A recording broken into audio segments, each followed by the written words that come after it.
বিতর্কিত ৩ জাতীয় সংসদ নির্বাচন আয়োজনে জড়িত সাবেক প্রধান নির্বাচন কমিশন, নির্বাচন কমিশনারগণ ও নির্বাচন কমিশন সচিবালয়ে সচিবদের ভূমিকা তদন্তে অবিলম্বে একটি কমিটি গঠনের জন্য সংশ্লিষ্ট কর্মকর্তাদের নির্দেশ দিয়েছেন প্রধান উপদেষ্টা প্রফেসর মোহাম্মদ ইউনূস।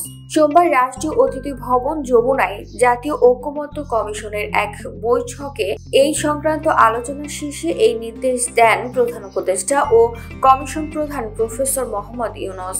বৈঠকে উপস্থিত ছিলেন জাতীয় ঐকমত্য কমিশনের সহ সভাপতি অধ্যাপক আলী রিয়াজ, সদস্য ডক্টর বদিউল আলম মজুমদার, ডক্টর ইফতেখারুজ্জামান, সফর রাজ হোসেন ও ডক্টর মোহাম্মদ আয়ুব মিয়া।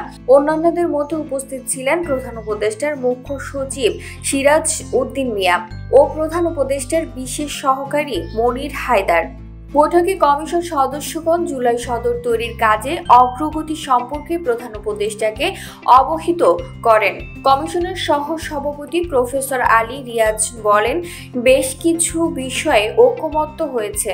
সবাই জুলাই সনদের জন্য অধীর আগ্রহের অপেক্ষা করছেন।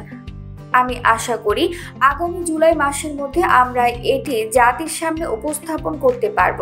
বৈঠকে নির্বাচন কমিশন সংক্রান্ত কমিশন প্রধান বদিউল আলম মজুমদার বলেন, সকল রাজনৈতিক একমত হয়েছে যে অতীতে ৩টি বিতর্কিত নির্বাচন আয়োজনে কর্মকর্তাদের ভূমিকা তদন্ত ও জবাবদিহিতার আওতায় আনা প্রয়োজন।